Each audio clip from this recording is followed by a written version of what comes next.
میرے نبی صاحب ہے ہی کوئی نہیں، ان کے مقابلے پہ کوئی بابا شاید ہی کوئی نہیں۔ آپ کے نام کے ساتھ لکھا ہے انجینئر، کس نوعیت کے انجینئر ہیں آپ؟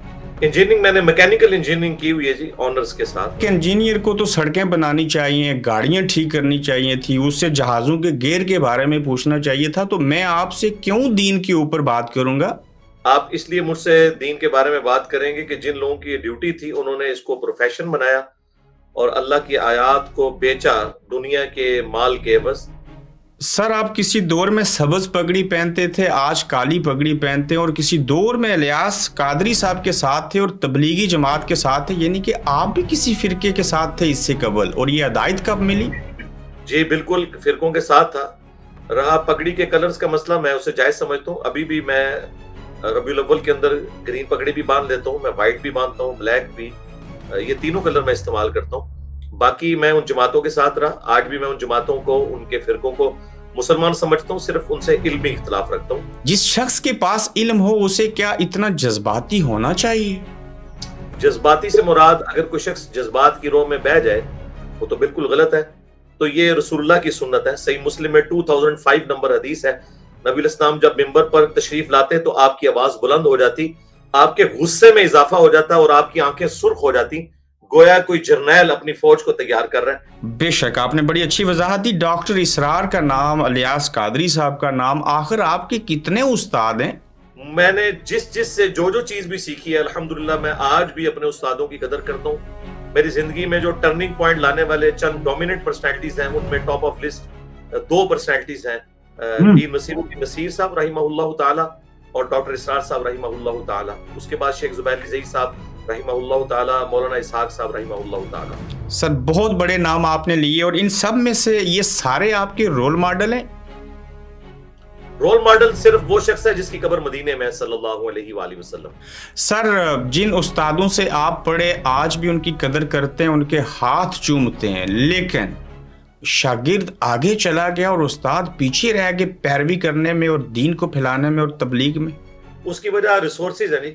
آپ دیکھیں کہ امام بخاری، امام مسلم کو جو اللہ تعالیٰ نے پذیرائی دی کہ پوری دنیا کے اندر آج بھی قرآن کے بعد سب سے زیادہ جو پڑھی جانے والی کتابیں جن سے لوگ دین کا علم حاصل کرتے ہیں وہ کسی صحابی کی لکھی ہوئی نہیں، نہ کسی تابعی کی، نہ کسی تبا تابعی کی، بلکہ تبا تابعی۔ سر اتنے مدبر شخص سے، نوجوان سے، اسکالر سے میں پوچھنا چاہتا ہوں کہ آپ کے باپ دادا کیا کرتے تھے؟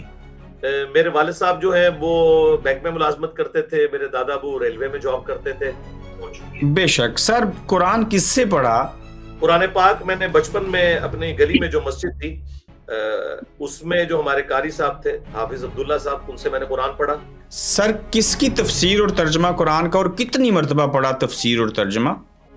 کئی دفعہ پڑھا جی الحمدللہ، میرا تو اوڑھنا بچھونا ہی قرآن ہے الحمدللہ۔ کوئی دن ایسا نہیں ہوتا کہ جس میں قرآن حکیم کے اوپر تفکر نہ کروں اور اسے ریگولرلی سمجھنے کی کوشش نہ کروں، اللہ کا شکر ہے۔ سر کیا میں آپ کو مذہبی اسکالر مان سکتا ہوں؟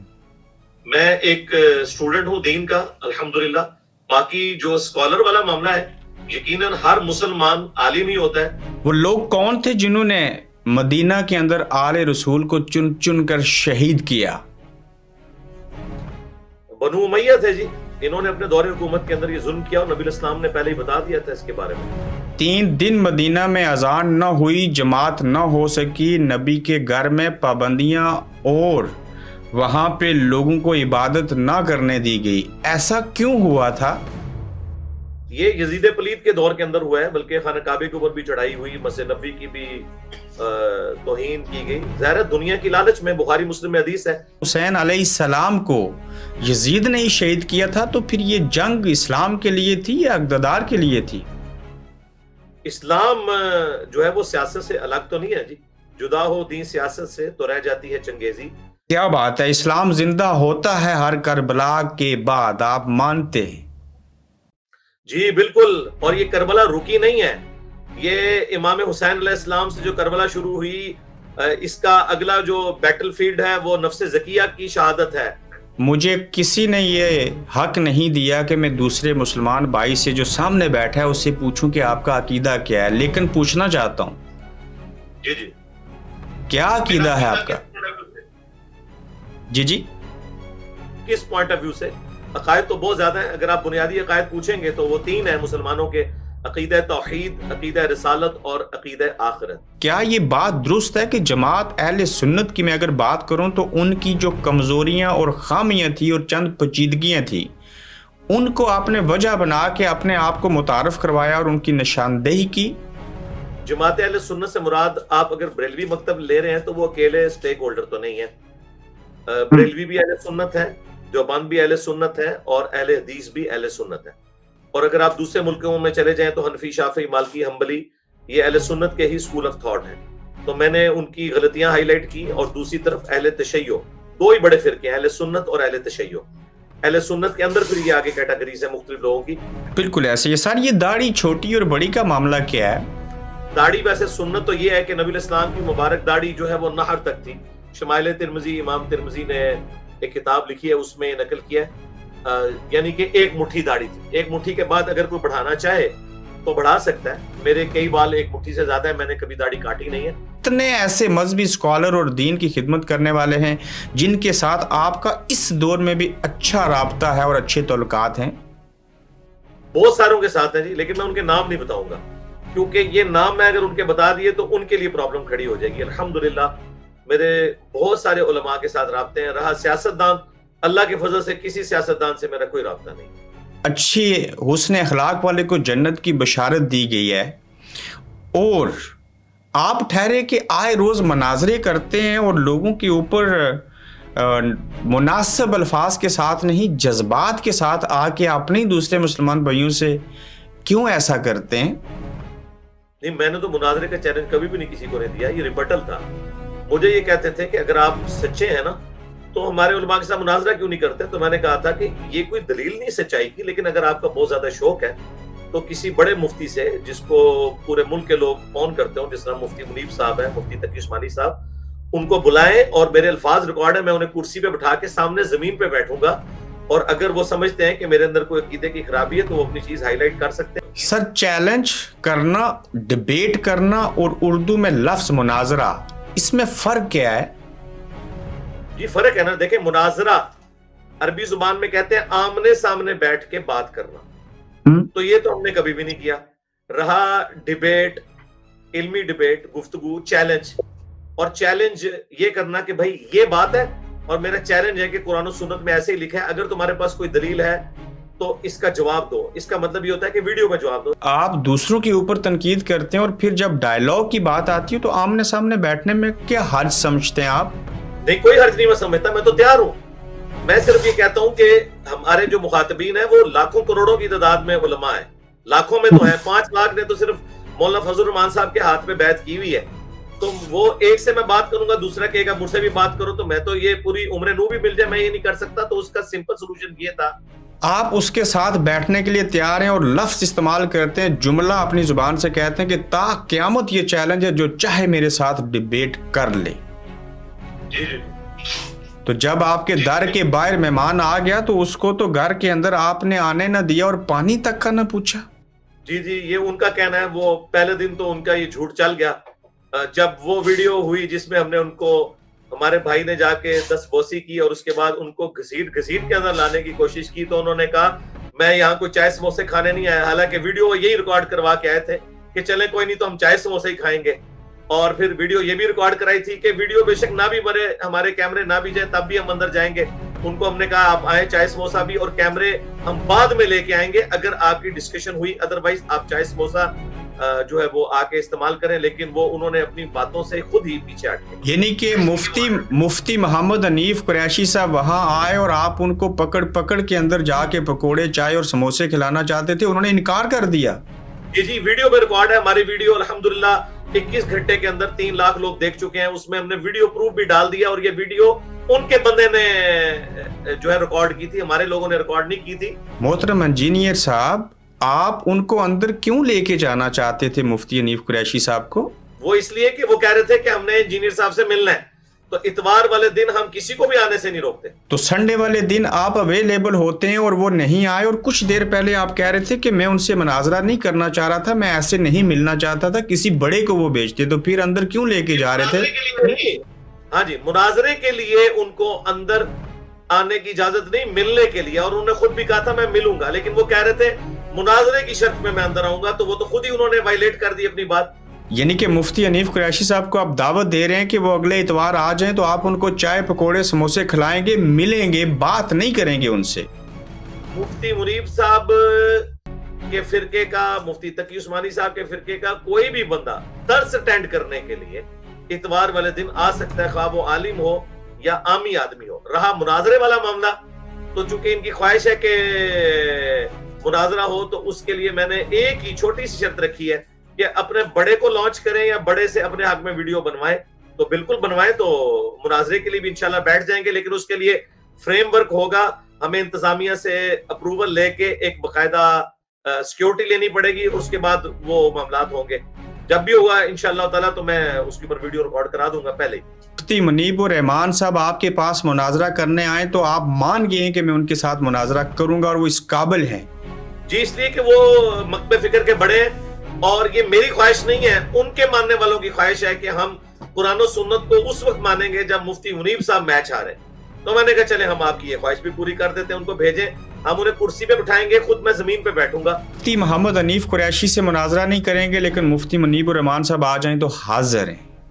جی جی جی, وہ آ جائیں یا کسی کے حق میں ویڈیو بنا دیں, وہ بھی کسی کے حق میں کوئی تجویز دے, یعنی کہ کسی کو اپنی طرف سے نائب مقرر کر دیں. جی, وہ نامینیٹ کریں کہ یہ میرا نائب ہے, اور اس کی جیت میری جیت, میری جیت میرے فرقے کی جیت, اس کی ہار میری ہار, اور میری ہار میرے فرقے کی ہار. ایک عام سا مسلمان یہ سمجھتا ہے, یہ محسوس کرتا ہے کہ اصحاب کرام بزرگان دین, جن کی دین کے لیے بڑی خدمات ہیں, اہمیت ہے, افادیت ہے اور فضیلت ہے, آپ گھنٹوں کی ویڈیو بنا کے ان سب کے خلاف بات کرتے ہیں. ان سب کے خلاف نہیں, ان سب کی جو کتابیں ہیں جن میں چشتی رسول اللہ, تھانوی رسول اللہ, شبری رسول اللہ لکھا ہوا ہے, تو ظاہر ہے یہ ہمارے بنیادی عقیدہ ہٹ ہو رہا ہے نا. ہم رسول اللہ کے مقابلے میں تو کسی کو بڑا نہیں مانتے. جب کبھی آپ کی ریٹنگ کم ہو جاتی ہے, یا آپ اداس ہوتے ہیں, یا تھوڑے سے آپ سمجھتے ہیں کہ مجھے لوگ نہیں دیکھ رہے, تو پھر آپ کوئی نہ کوئی ایسا قصہ کہانی لے کے آتے ہیں, وجہ کریٹ کرتے ہیں مناظرے کی یا چیلنج کی یا ڈائیلاگ کی بات, جس سے آپ کو اٹینشن ملے. بالکل ایسا نہیں ہوا. جب کبھی بھی کچھ ہوا ہمارے مخالفین کی طرف سے ہوا, ہم ہمیشہ ریبٹل ہی اسے کرتے رہے, اور قصہ کہانیاں تو وہ بیان کرتے ہیں, ہم تو قرآن و سنت بیان کرتے ہیں. رہا یہ معاملہ کہ ہماری ریٹنگ نیچے آتی ہے, تو یوٹیوب تو جھوٹ نہیں بولتا, مولوی تو جھوٹ بول سکتا ہے, آپ دیکھ لیجئے. کیا آپ کو یاد ہے کہ خدائی کا دعویٰ کرنے والے فرعون کے پاس جب اللہ نے اپنے پیغمبروں کو بھیجا, حضرت موسیٰ علیہ السلام کو اور حضرت ہارون کو, تو کہا, تلقین کی کہ موسیٰ فرعون سے بڑی نرمی سے بات کرنا اور کہیں جذبات میں نہیں آنا. بالکل ایسے ہی ہے. آپ جب ہمارے پاس آئیں گے, میرے پاس بیٹھیں گے, تو آپ مجھے نرمی انداز سے ہی پائیں گے. باقی میں نے تقریر کا آپ کو پروٹوکول بتا دیا. صحیح مسلم میں 2005 نمبر حدیث ہے, نبی علیہ السلام جب ممبر پہ چڑھتے آواز بلند ہو جاتی, آنکھیں سرخ ہو جاتی, غصے میں اضافہ ہو جاتا. اور اگلی بات, ہم موسوی نہیں ہیں, ہم ابراہیمی ہیں. کبھی محسوس ہوا کہ آپ کی وجہ سے آپ نے کسی کی دل آزاری کی ہو؟ جی, میں شیطان کی دل آزاری مسلسل کرتا ہوں, شیطان کے پیروکاروں کی دل آزاری مسلسل کرتا ہوں. سر, کتنے مذاہب کو پڑھا, یہ بھی تو ہمارا فرض ہے نا. جی جی, جتنے آسمانی مذاہب ہیں ان کو بھی پڑھا ہے, اور ان سے ہٹ کے جو زمینی مذاہب ہیں ان کو بھی پڑھا ہے الحمدللہ. سر, توحید کو بیان کرتے ہوئے کیوں رسالت کو تھوڑا پیچھے چھوڑ دیتے ہیں آپ؟ جی, میں نے تو کبھی نہیں چھوڑا. توحید کو بیان کرتے ہوئے رسالت کی بنیاد پہ توحید کو ہم بیان کرتے ہیں, باقی سب کے سب چھوڑ جاتے ہیں. وہابی جب توحید کو بیان کرتے ہیں تو بعض اوقات وہ انبیاء کی توہین کرتے ہیں. سر, میلاد کا طریقہ کار غلط ہو سکتا ہے, لیکن آپ بھی تو میلاد مناتے ہیں نا پیارے نبی کا. جی بالکل, صحیح مسلم میں 2750 نمبر حدیث ہے, 2750. پوچھنا تو نہیں چاہیے, پھر بھی پوچھ لیتے ہیں, واقع معراج ہوا تھا نا؟ واقع معراج کا انکار کرنے والا کافر ہے. ٹھیک ہو گیا. سر, آپ کا کون سا فرقہ ہے, میں پھر پوچھنا چاہتا ہوں. میرا فرقہ وہ ہے جو رسول اللہ صلی اللہ علیہ وآلہ وسلم, ان کے اہل البیت, جانثار خلفائے راشدین اور صحابہ کرام کا تھا, اور وہ فرقہ نہیں تھا, وہ گروہ تھا. دنیا جو ہے کہاں سے کہاں پہنچ گئی, اور ہم آج بھی اٹکے اور پھنسے ہوئے ہیں انہی چیزوں میں, یہ ایسے نہیں, یہ ویسے ہے. ہم کب بدلیں گے؟ کبھی نہیں بدلیں گے. اس کی وجہ یہ ہے کہ مسلمانوں میں جو فرقہ واریت کی بدعت اور زہر جو سرایت کر چکا ہے نا, یہ اتنی آسانی سے نکلنے کا نہیں ہے. اس کے لیے کوشش ہم کر رہے ہیں. ہم سے اللہ نے کوشش کے بارے میں پوچھنا ہے. یہ جو پاکستان کے اندر اس وقت مذہبی اسکالر ہیں, کیا ان کے اوپر بھی کوئی حق نہیں بنتا کہ ظلم اور جبر کے خلاف بولیں اور سیاست اور جمہوریت کو بہتر کرنے کے لیے اپنا کردار ادا کریں؟ یہ ڈرتے کیوں ہیں؟ ڈرتے اس لیے کہ یہ سسٹم کے بینیفیشری ہیں اور ان کو یہ خطرہ ہوتا ہے کہ اگر ہم بولیں گے ہمارے چندے بند ہو جائیں گے. یہ وجہ ہے. آپ تو کسی سے چندہ نہیں لیتے نا؟ جی میں چندہ لیتا نہیں ہوں. درباروں پہ چندے چڑھائے جاتے ہیں, ان میں سے وہ مریدین کو بھی کھلاتے ہیں, خود بھی کھاتے ہیں. ہم اپنے اسٹوڈنٹس کو اپنی جیب سے کھلا رہے ہوتے ہیں, کسی سے چندہ نہیں لیتے. تو آپ یہ بیڑا کیوں نہیں اٹھا لیتے؟ جی میں نے تو بیڑا اٹھایا ہوا ہے میرے بھائی. اللہ کا شکر ہے, جب کبھی بھی پاکستانی عوام کے اوپر کوئی مشکل وقت آیا, میں نے اپنی زبان سے جہاد کیا ہے اللہ کے فضل سے. سر الف سے انار, بے سے بکری میں نے پڑھا, آپ نے بھی پڑھا, ایسے ہی ہے نا؟ جی جی. یہ نصاب کے اندر بہترینی آنی چاہیے, اور قومی زبان اردو کے بجائے فارسی تو زیادہ بہتر تھی, لیکن اس سے اچھی ہماری عربی زبان ہوتی تو آج میں آپ سے انٹرویو نہ کر رہا ہوتا. جی جی. میرے خیال ہے آپ اردو زبان جو ہے نا سب سے رچ زبان ہے. دنیا میں 1/3 سے زیادہ مسلمان اردو بولتے اور سمجھتے ہیں. اردو یا ہندی کہہ لیں, رسم الخط میں فرق ہو سکتا ہے. کیا ہمارے دین کے اندر اس طرح کے لفظ کھلواڑ استعمال کروں گا اس وجہ سے ہے کہ school teacher, primary, senior, junior اور پروفیسر کو ہزاروں اور لاکھوں روپے تنخواہ ملتی ہے, اور دین کی خدمت کرنے والا, مدرسے میں نوکری کرنے والا جو عالم ہے, جو معلم ہے, اس کو آج بھی محلے سے تنخواہ بھیک مانگ کے دی جاتی ہے. تو اسلامی جمہوریہ پاکستان میں ایسے کیوں ہے؟ جی یہ بہت غلط چیز ہے. میں تو سمجھتا ہوں گورنمنٹ کا ملازم ہونا چاہیے. جس طرح آپ دیکھیں سعودی عرب میں گاڑی بھی ملتی ہے, مکان بھی ملتا ہے, اور وہ کہتا ہے گورنمنٹ کا امپلائی ہوتا ہے جو امام مسجد ہوتا ہے, اس کو ساتھ اسسٹنٹ بھی ملتا ہے جو اذان دیتا ہے. انجینئر محمد علی مرزا صاحب کا ذریعہ معاش کیا ہے اگر آپ چندہ بھی نہیں لیتے تو؟ جی میرا جو ذریعہ معاش ہے, مینلی جو میرا ذاتی ذریعہ معاش ہے, وہ آلموسٹ کوئی 55,000 میری پینشن ہے, پلس میرا ایک مکان ہے اسلام آباد میں جو میں نے اپنی جاب کے دوران بنایا تھا. انجینئر محمد علی مرزا صاحب بہت شکریہ آپ کے وقت کا. السلام علیکم ورحمۃ اللہ. Thank you.